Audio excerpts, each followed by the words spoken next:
Beaucoup de réactions à la démission de François Legault. En même temps, il y a la course à la chefferie de la CAQ qui se dessine et des noms de potentiels candidats qui circulent.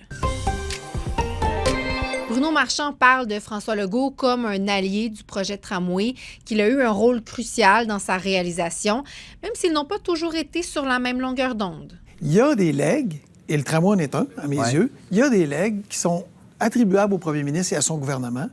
Et c'est pas vrai que c'était acquis si ça n'avait pas été de la décision de gens qui ont dit oui, c'est important pour Québec. Du côté de Lévis, tant le maire actuel Stephen Bléné que l'ancien maire Gilles Lehoulier sont d'avis que les tergiversations entourant le projet de troisième lien lui ont nui. Le gouvernement de François Legault a sous-estimé l'impact qu'allait avoir les abandons et les reprises successives de ce projet-là. C'est sûr qu'il y a eu beaucoup de moutures du projet.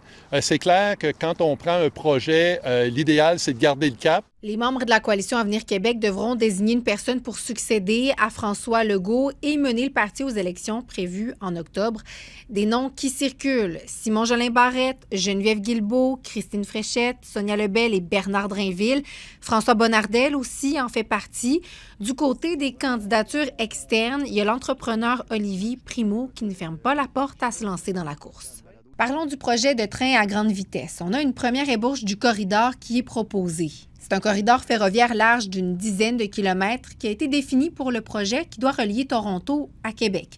Et selon nos informations, il a été retenu pour sa proximité avec des infrastructures existantes, des autoroutes, des chemins de fer ou encore des lignes électriques. C'est le promoteur Alto qui est en charge du projet.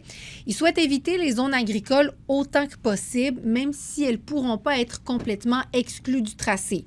Il y a des expropriations aussi qui sont à prévoir. Pour ce qui est des gares, aucun emplacement spécifique n'a été sélectionné pour l'instant. Une vingtaine de séances de consultation sont prévues d'ici le mois de mars dans des villes touchées par le projet. Il y a aussi des séances virtuelles qui sont prévues. Traversons le fleuve à Lévis maintenant. Il y a une portion du quai Paquette qui est fermée pour une durée indéterminée en cause des signes d'érosion et de déformation de structures. On a constaté la dégradation du quai lors d'une récente inspection. L'accès est donc interdit pour des raisons de sécurité. À noter par contre que la fermeture ne touche pas les services des traversiers et de la Société de transport de Lévis.